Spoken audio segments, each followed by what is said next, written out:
Crime report number 1 പത്തനംതിട്ടയിൽ നിന്ന് Leslie John നൽകുന്നു. മലേഷ്യയിൽ ജോലി വാഗ്ദാനം നൽകി കേരളത്തിലും തമിഴ്നാട്ടിലുമായി നിരവധി പേരെ കബളിപ്പിച്ചതായി പരാതി. തട്ടിപ്പിനിരയായി വിസിറ്റിംഗ് വിസയിൽ മലേഷ്യയിലെത്തിയവർ ജോലിയും കൂലിയുമില്ലാതെ കുടുങ്ങിക്കിടക്കുകയാണ്. പോലീസിൽ പരാതി നൽകിയിട്ടും നടപടിയില്ലെന്നും ആക്ഷേപമുയർന്നു. മലേഷ്യയിൽ ജോലി വാഗ്ദാനം നൽകി ലക്ഷങ്ങൾ തട്ടിയെടുത്തതായുള്ള പരാതിയാണ് ഉയർന്നിരിക്കുന്നത്. പുതുമല സ്വദേശികളായ പ്രദീപ്, പ്രശാന്ത് എന്നീ സഹോദരങ്ങളാണ് മലേഷ്യയിൽ ജോലി വാഗ്ദാനം നൽകി നിരവധി ആളുകളെ കബളിപ്പിച്ചതായുള്ള പരാതി ഉയർന്നിരിക്കുന്നത്. വിസിറ്റിംഗ് വിസയിൽ മലേഷ്യയിലെത്തിയ പലർക്കും ജോലി ലഭിക്കാതെ കുടുങ്ങിക്കിടക്കുകയാണെന്നും തട്ടിപ്പിനിരയായവർ പറയുന്നു. മലേഷ്യയിലേക്ക് ജോലിക്ക് വാഗ്ദാനം ചെയ്ത് കൊണ്ടുപോയിട്ട് ജോലി പറഞ്ഞ പ്രകാരം ജോലിയില്ലാതെ വേറെ പല ജോലികളും ചെയ്തിട്ട് വിസിറ്റിംഗ് വിസ തീരുന്ന കാലാവധിക്ക് തിരിച്ചു വരേണ്ട ഗതിയാണ് ഉണ്ടായത്. പൈസ തിരിച്ചു ചോദിച്ചപ്പോൾ 4 ലക്ഷം രൂപ ചെലവുണ്ട്. പൈസ തിരിച്ചു ചോദിച്ചപ്പോൾ നിങ്ങൾ കൊണ്ടുപോകാൻ എനിക്ക് ഇത്രയും എമൗണ്ട് ചെലവുണ്ടെന്ന് പറഞ്ഞ് തരത്തില്ലെന്ന് പറഞ്ഞു. മലേഷ്യയിൽ വിവിധ കമ്പനികളിൽ ജോലി വാഗ്ദാനം ചെയ്യുന്ന തട്ടിപ്പുകാർ 1 ലക്ഷം മുതൽ 4 ലക്ഷം രൂപ വരെയാണ് വിസയ്ക്കായി ഇരകളിൽ നിന്നും വാങ്ങുന്നത്. 20-ലധികം പേർ ഇതിനോടകം തട്ടിപ്പിനിരയായിട്ടുണ്ട്. കേരളത്തിന് പുറമെ തമിഴ്നാട്ടിൽ നിന്നുള്ളവരും തട്ടിപ്പിന് ഇരയായവരിൽ പെടുന്നു. തട്ടിപ്പുകാർക്കെതിരെ വിവിധ പോലീസ് സ്റ്റേഷനുകളിൽ പരാതി നൽകിയിട്ടും യാതൊരു നടപടിയും പോലീസിന്റെ ഭാഗത്തുനിന്നുണ്ടായിട്ടില്ലെന്നും പരാതിക്കാർ പറയുന്നു. News bureau, Pathanamthitta.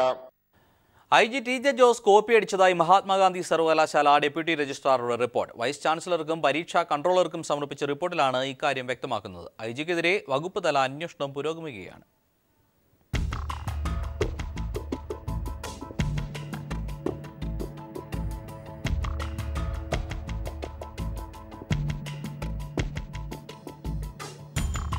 Kalamassery saint Paul's കോളേജിൽ നടന്ന മഹാത്മാഗാന്ധി സർവകലാശാല ഓഫ് ക്യാമ്പസ് LLM പരീക്ഷയിൽ Thrissur range IG TJ Jose കോപ്പിയടിച്ചുവെന്നാണ് ഡെപ്യൂട്ടി രജിസ്ട്രാർ AC ബാബുവിന്റെ റിപ്പോർട്ടിൽ വ്യക്തമാക്കുന്നത്.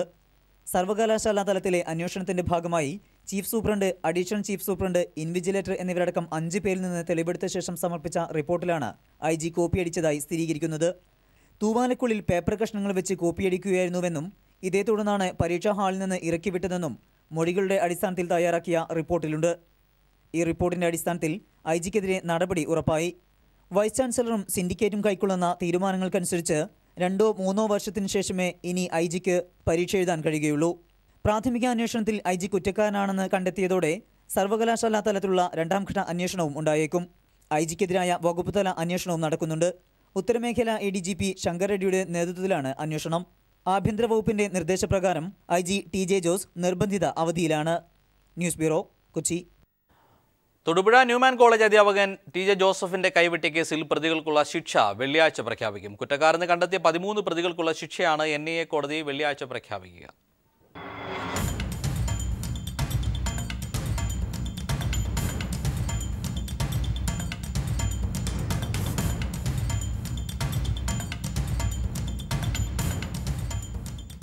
തൊടുപുഴ ന്യൂമാൻ കോളേജിലെ അധ്യാപകനായിരുന്ന പ്രൊഫസർ TJ ജോസഫിന്റെ കൈപ്പത്തി വെട്ടിമാറ്റിയ കേസിൽ 13 പേർ കുറ്റക്കാരാണെന്ന് കോടതി കണ്ടെത്തിയിരുന്നു. ഇവർക്കുള്ള ശിക്ഷ പ്രഖ്യാപിക്കുന്നതിന് മുൻപ് കോടതി മുഴുവൻ പ്രതികൾക്കും ശിക്ഷയെക്കുറിച്ച് പറയാനുള്ളത് കേട്ടു. കുടുംബപരമായും ആരോഗ്യപരവുമായ പ്രശ്നങ്ങളാണ് പ്രതികളിൽ ഭൂരിഭാഗം പേരും കോടതിയോട് പറഞ്ഞത്. തങ്ങൾക്ക് പ്രായമായ മാതാപിതാക്കളുണ്ട്, ചെറിയ കുട്ടികളുണ്ട്, കുടുംബം നോക്കാൻ മറ്റാരുമില്ല. അതിനാൽ ശിക്ഷയിൽ ഇളവ് വേണമെന്നും പ്രതികൾ കോടതിയോട് അഭ്യർത്ഥിച്ചു. കണ്ണൂർ സെൻട്രൽ ജയിലിലേക്ക് അയച്ചാൽ മതിയെന്നും പ്രതികളിൽ പലരും ആവശ്യപ്പെട്ടു. എന്നാൽ പ്രതികൾ സംസ്ഥാനത്ത് ഭീകരവാദം വളർത്തിയെന്നും ഇതിന്റെ സാമൂഹ്യ പ്രത്യാഘാതം വളരെ വലുതാണെന്നും അതിനാൽ ജീവപര്യന്തം ഉൾപ്പെടെ പരമാവധി ശിക്ഷ പ്രതികൾക്ക് നൽകണമെന്ന് പ്രോസിക്യൂഷൻ ആവശ്യപ്പെട്ടു. അതേസമയം കുറ്റക്കാരായി കണ്ട ഇവരാരും ജന്മനാ കുറ്റവാസനയുള്ളവരല്ലെന്നും ഇവർ സമൂഹത്തിനെതിരെയല്ല കുറ്റം ചെയ്തതെന്നും വ്യക്തിപരമാണെന്നും പ്രതിഭാഗം കോടതിയിൽ വാദിച്ചു. പ്രതികളുടെ കുടുംബ പശ്ചാത്തലം കണക്കിലെടുത്ത് ശിക്ഷയിൽ ഇളവ് നൽകണമെന്നും പ്രതിഭാഗം ആവശ്യപ്പെട്ടു. ഇരുഭാഗത്തിൻ്റെയും വാദം കേട്ട കോടതി ശിക്ഷ പ്രഖ്യാപിക്കുന്നത് വെള്ളിയാഴ്ചത്തേക്ക് മാറ്റുകയായിരുന്നു. News bureau, Kochi. തലച്ചോറിന്റെ 3ാം കണ്ണ് പ്രവർത്തിപ്പിച്ച് കണ്ണുകെട്ടി വായിക്കാനാകുമെന്ന് സ്ഥാപിക്കുന്നതിനായി കോഴിക്കോട് സ്വകാര്യ സ്ഥാപനത്തിന്റെ നേതൃത്വത്തിൽ ശ്രമം. എന്നാൽ മിഡ് ബ്രെയിൻ ആക്ടിവേഷൻ കോഴ്സ് തട്ടിപ്പാണെന്ന വാദവുമായി രംഗത്തെത്തിയ യുക്തിവാദി സംഘത്തിന്റെയും ശാസ്ത്ര സാഹിത്യ പരിഷത്തിന്റെയും പ്രവർത്തകർ നിർദ്ദേശിച്ച കാര്യങ്ങൾ സംഘാടകർക്ക് ചെയ്യാനായില്ല. സിജു കണ്ണന്റെ റിപ്പോർട്ട്.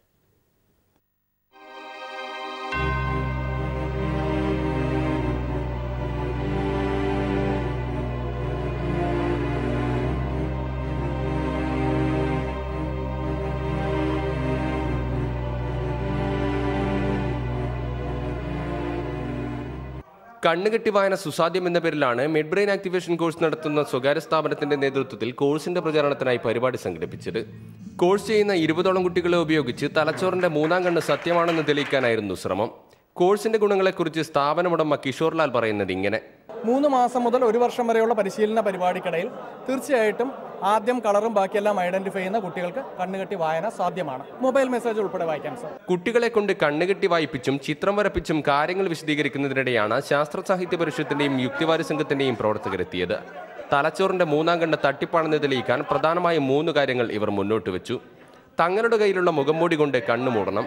പ്രവർത്തകർ നൽകുന്ന പുസ്തകമോ എഴുതി നൽകുന്ന കാര്യങ്ങളോ മൊബൈൽ മെസ്സേജുകളോ ഇതിനുശേഷം വായിക്കണം. കാഴ്ചശക്തിയില്ലാത്ത ഒരാളുടെ മിഡ് ബ്രെയിൻ പ്രവർത്തിപ്പിച്ച് വായിക്കാനും എല്ലാം തിരിച്ചറിയാനുമുള്ള കഴിവുണ്ടാക്കി കൊടുക്കണം. എന്നാൽ ഇതൊന്നും ഇപ്പോൾ സാധ്യമല്ലെന്നായിരുന്നു സംഘാടകരുടെ മറുപടി. ഇതോടെ തട്ടിപ്പിനെതിരെ രംഗത്ത് വന്നവരും സംഘാടകരും തമ്മിലുള്ള വാക്തർക്കത്തിലേക്ക് എത്തി കാര്യങ്ങൾ. ശാസ്ത്ര സാഹിത്യ പരിഷത്ത് പ്രവർത്തകൻ മണലിൽ മോഹനൻ: മിഡ് ബ്രെയിൻ ആക്ടിവേഷൻ എന്ന് പറഞ്ഞാൽ 1-ാം നമ്പർ തട്ടിപ്പാണ്. ശാസ്ത്രത്തിൻ്റെ പേര് പറഞ്ഞിട്ട് സയൻസ് എന്ന് പറഞ്ഞിട്ടാണ് ഇതിൻ്റെ കാര്യങ്ങൾ ഇവിടെ അവതരിപ്പിക്കുന്നത്. ഇതിനകത്ത് യാതൊരു ശാസ്ത്രവും ഇല്ല. സാധാരണ മുതുകാടൊക്കെ ചെയ്യുന്ന മാതിരിയുള്ള ഒരു മാജിക്കാണ് ഈ കാര്യങ്ങൾ വെച്ചിട്ട് ചെയ്യുന്നത്. 3 മുതൽ 6 മാസം വരെ നീണ്ടു നിൽക്കുന്ന കോഴ്സിന് ഫീസായി 25,000 രൂപയാണ് ഈടാക്കുന്നത്. എന്നാൽ മിഡ് ബ്രെയിൻ ആക്ടിവേഷൻ തട്ടിപ്പാണെന്ന് കഴിഞ്ഞ മാസം 27-ന് തിരുവനന്തപുരത്ത് നടത്തിയ വാർത്താ സമ്മേളനത്തിൽ മജീഷ്യൻ മുതുകാട് തെളിയിച്ചിരുന്നു.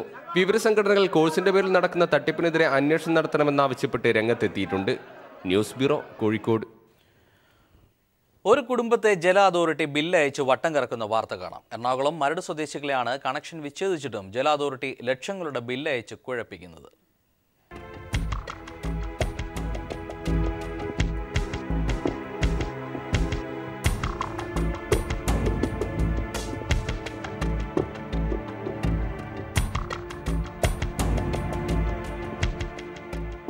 ഈ കുടുംബത്തെ ജല അതോറിറ്റി എങ്ങനെയാണ് നട്ടം തിരിക്കുന്നത് എന്ന് കുടുംബനാഥൻ പ്രസന്നൻ തന്നെ വിശദീകരിക്കും.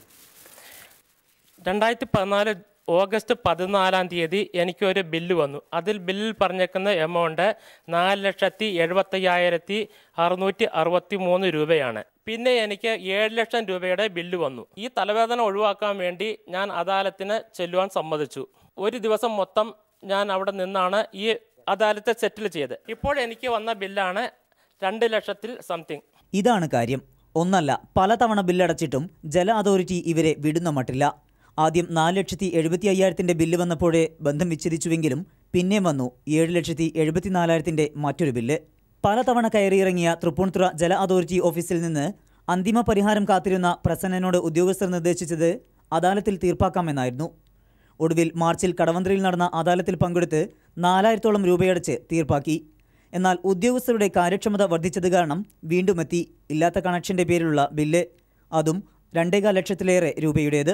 ഒരു കുടുംബത്തെ എങ്ങനെ ചൂഷണം ചെയ്യാം എന്നതിൽ ഗവേഷണം നടത്തുന്ന ജല അതോറിറ്റിയോട് ഇവർക്ക് ചോദിക്കാനുള്ളത്, ഇനി ആരെയാണ് തങ്ങൾ ചെന്ന് കാണേണ്ടത്?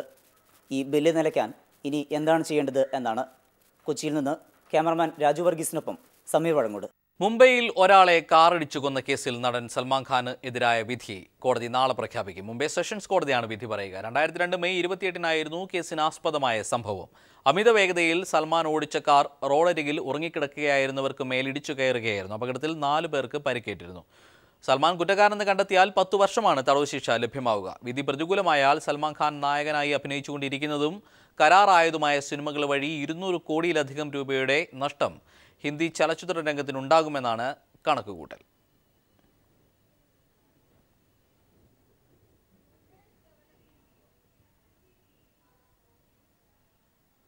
മാവോയിസ്റ്റ് നേതാവ് രൂപേഷിനെയും സംഘത്തെയും കോയമ്പത്തൂർ കോടതി ജൂൺ 3 വരെ റിമാൻഡ് ചെയ്തു. പ്രതികളെ കോവൈ സെൻട്രൽ ജയിലിലേക്ക് മാറ്റി. ഉടൻ തന്നെ ജാമ്യാപേക്ഷ സമർപ്പിക്കുമെന്ന് രൂപേഷിന്റെ അഭിഭാഷകനായ ബാലമുരുകൻ പറഞ്ഞു. ഏകദേശം 24 മണിക്കൂർ നീണ്ട ചോദ്യം ചെയ്യലിനു ശേഷം വൈകിട്ട് 4:30-യോടെയാണ് രൂപേഷിനെയും കൂട്ടാളികളെയും ക്യൂ ബ്രാഞ്ച് ക്യാമ്പ് ഓഫീസിൽ നിന്ന് കോയമ്പത്തൂർ കോടതിയിലേക്ക് കൊണ്ടുപോയത്. പോലീസ് വാഹനത്തിലേക്ക് കയറ്റുന്നതിനിടെ മുദ്രാവാക്യം വിളിച്ച സംഘം തങ്ങളെ പോലീസ് തട്ടിക്കൊണ്ടുവരികയായിരുന്നെന്ന് വിളിച്ചു പറയുന്നുണ്ടായിരുന്നു.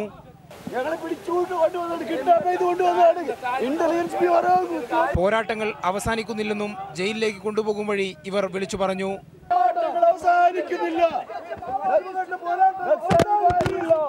കേരളത്തിൽ നിന്ന് ആഭ്യന്തര സുരക്ഷാ വിഭാഗം ഡിവൈഎസ്പി പി വാഹിദും ഇന്റലിജൻസ് ഡിവൈഎസ്പി പി സദാനന്ദനും അടങ്ങുന്ന സംഘമാണ് മാവോയിസ്റ്റ് സംഘത്തെ ചോദ്യം ചെയ്തത്. കേരളത്തിലെ വിവിധ കേസുകളിലെ പ്രാഥമിക വിവരശേഖരണം ഇവർ നടത്തി. എന്നാൽ ചോദ്യം ചെയ്യലിനോട് പൂർണ്ണമായും ഇവർ സഹകരിച്ചില്ല. തമിഴ്നാട് ഇന്റലിജൻസ് DIG ഈശ്വരമൂർത്തിയും ആന്ധ്ര പോലീസ് സംഘവും ഇവരെ ചോദ്യം ചെയ്തു. കോടതി റിമാൻഡ് ചെയ്ത 5 പേരെയും കോയമ്പത്തൂർ സെൻട്രൽ ജയിലിലേക്ക് മാറ്റി. അടുത്ത ദിവസം തന്നെ ഇവരുടെ ജാമ്യാപേക്ഷ കോടതിയിൽ സമർപ്പിക്കുമെന്ന് മാവോയിസ്റ്റുകൾക്ക് വേണ്ടി ഹാജരായ അഭിഭാഷകൻ ബാലമുരുകൻ പറഞ്ഞു. ക്യാമറാമാൻമാരായ മഹേഷ് പാലക്കാടിനും PB സലീമിനും റിപ്പോർട്ടർ ദിൽജിത്തിനുമൊപ്പം കോയമ്പത്തൂരിൽ നിന്നും AK ലതീഷ്. 2008 മുതൽ രൂപേഷിനെ കുറിച്ചോ ഷൈനയെക്കുറിച്ചോ യാതൊരു വിവരവുമില്ലെന്ന് ഷൈനയുടെ അമ്മ നബീസ. മാധ്യമങ്ങളിലൂടെ അറിയുന്ന വാർത്തകൾ മാത്രമേ തനിക്കും അറിയുകയുള്ളൂ എന്ന് നബീസ പറഞ്ഞു. രൂപേഷ് ഒളിവിൽ പോയെന്ന വാർത്ത തെറ്റെന്ന് മകൾ ആമി പീപ്പിളിനോട് പ്രതികരിച്ചു. ജനങ്ങൾക്ക് വേണ്ടിയാണ് രൂപേഷ് നിലകൊണ്ടത്.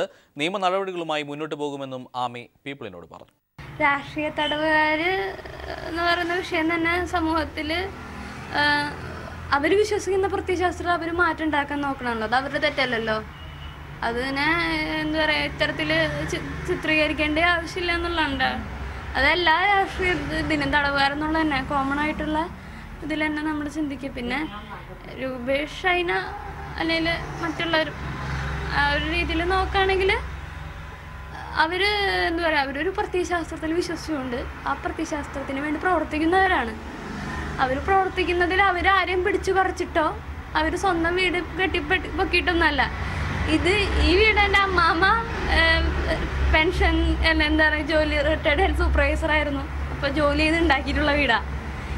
രൂപേഷ് ഷൈനയും വീടിനായിട്ടോ അല്ലെങ്കിൽ 2 മക്കളുണ്ടാക്കിയത് എന്നല്ലാണ്ട് വീടിനായിട്ടോ അല്ലെങ്കിൽ ഇതിനായിട്ടോ ഒന്നും തന്നെ അനധികൃതമായിട്ട് സമ്പാദിച്ചിട്ടോ അനധികൃതമായിട്ടൊന്നും ഉണ്ടാക്കിയിട്ടില്ല. ഞാൻ എന്ത് പറയാനായി? എനിക്ക് ഒരു 2008 ശേഷം ഇവരെപ്പറ്റി യാതൊരു വിവരം എനിക്കില്ല. ഞാൻ കണ്ടിട്ടുമില്ല. ഇവരെവിടെയൊന്നും എനിക്കറിയില്ല. ഞാൻ നിങ്ങളെപ്പോലെ തന്നെ പേപ്പറിൽ വല്ല ന്യൂസൊക്കെ കാണുന്നു, അത് വായിക്കുന്നു. ഒരിക്കലും വിളിക്കാറില്ല എന്ന് പറഞ്ഞാൽ പോലീസ് ഏത് നേരവും എല്ലാ ഫോണും നടന്ന് ചെയ്തുകൊണ്ടിരിക്കുകയല്ലേ. അവരൊരിക്കലും വിളിക്കാറില്ല. അവർക്ക് ഫോണുണ്ടോയെന്നും എനിക്കറിയില്ല. മാവോയിസ്റ്റ് നേതാവ് രൂപേഷിനൊപ്പം പിടിയിലായ അനൂപിന്റെ പത്തനംതിട്ടയിലെ വീട്ടിൽ പോലീസ് എത്തി. വിവരശേഖരണത്തിനായാണ് വടശ്ശേരിക്കര CIയുടെ നേതൃത്വത്തിലെ പോലീസ് സംഘം അനൂപിന്റെ വീട്ടിലെത്തിയത്. അനൂപിന്റെ അമ്മ ഏലിയാമ്മയോട് പോലീസ് വിവരങ്ങൾ ആരാഞ്ഞു. പിടിയിലായത് അനൂപാണോ എന്ന കാര്യത്തിലും സംശയമുണ്ടെന്നും 3 വർഷം മുൻപ് കാണാതായ മകനെക്കുറിച്ച് വിവരമില്ലെന്നും ഏലിയാമ്മ പോലീസിനെ അറിയിച്ചു. 2011 ഒക്ടോബർ 22-ാം തീയതി ഇവിടുന്ന് ഗൾഫിന് പോയിട്ട് പിന്നെ ഇങ്ങോട്ട് തിരിച്ചു വന്നില്ല. അവന് എവിടെയാ അങ്ങനെ വന്ന് വിട്ടു. KSRTC ടിക്കറ്റ് പരിശോധനയ്ക്കായി തയ്യാറാക്കിയ ഇൻസ്പെക്ടർമാരുടെ പട്ടികയിൽ തന്നിഷ്ടക്കാരെ തിരികെ കയറ്റുന്നതായി പരാതി. പട്ടികയിൽ ഇല്ലാത്ത ഉദ്യോഗസ്ഥനെ ഉത്തരവ് പുറത്തിറക്കിയതിനു ശേഷം ഉന്നതരുടെ ഒത്താശയോടെ തിരികെ കയറ്റിയെന്നാണ് ആരോപണം. KSRTCയിലെ വിവിധ സംഘടനകൾ സംഭവത്തിൽ അന്വേഷണം ആവശ്യപ്പെട്ട് രംഗത്തെത്തിയിട്ടുണ്ട്.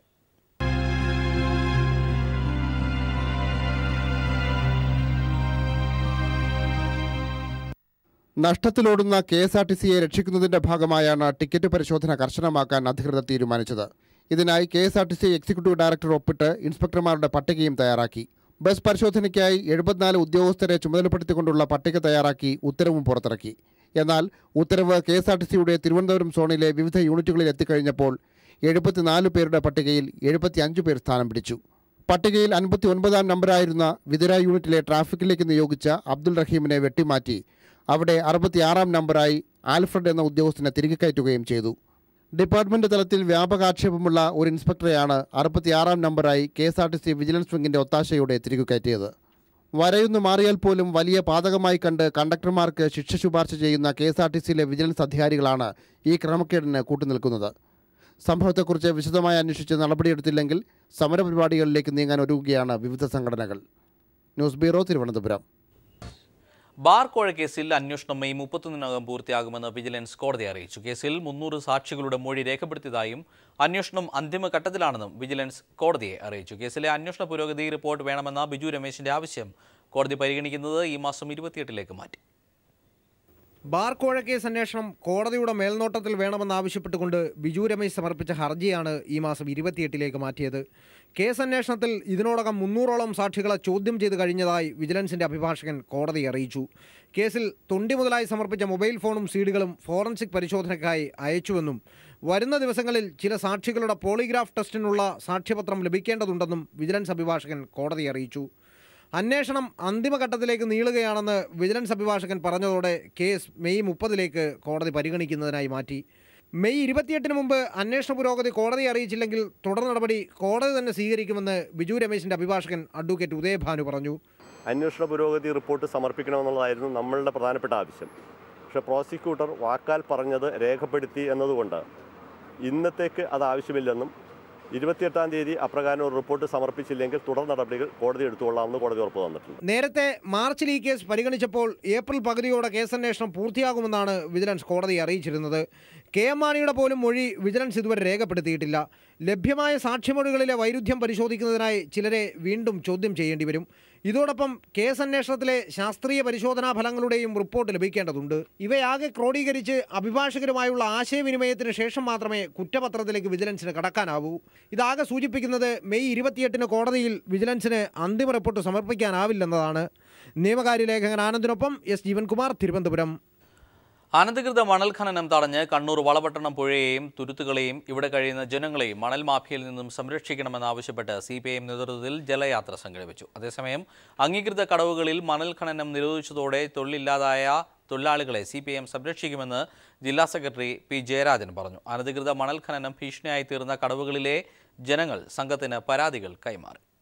സംസ്ഥാനത്തെ പുഴകളിൽ 4ാം സ്ഥാനത്തുള്ള കണ്ണൂർ വളപട്ടണം പുഴ അനിയന്ത്രിത മണൽവാരലും സംരക്ഷണ ഭിത്തിയുടെ അഭാവവും കാരണം നാശത്തിന്റെ വക്കിലാണ്.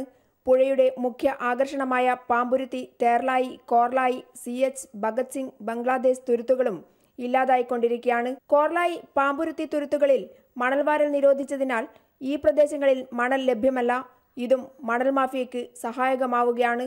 പാരിസ്ഥിതിക അനുമതി ലഭിക്കാത്തതിനെ തുടർന്നാണ് നിരോധനമെങ്കിലും മണൽ മാഫിയ 100-ലേറെ കടവുകൾ ഈ പുഴയിൽ സൃഷ്ടിച്ചു കഴിഞ്ഞു. അംഗീകൃത കടവുകളിലെ തൊഴിലാളികൾ പട്ടിണിയിലുമായി. നമ്മളാണ് ഇവിടെ പട്ടിണി എടുക്കുന്നത്. നമുക്ക് തൊഴിലില്ല. ഒരുപാട് തൊഴിലാളികളുടെ ഇവിടെ പണിയെടുക്കുന്നു. പിന്നെ നമുക്ക് മാത്രം ഇവിടെ പണിയില്ല. കട്ടുവാരുന്നവർ കൃത്യമായിട്ട് പണി ഇന്നും എടുക്കുന്നുണ്ട്.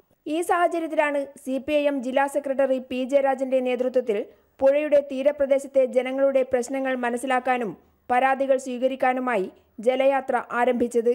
പറശ്ശിനിക്കടവിൽ നിന്നും ആരംഭിച്ച ജലയാത്ര 14 കടവുകളിൽ സന്ദർശനം നടത്തി.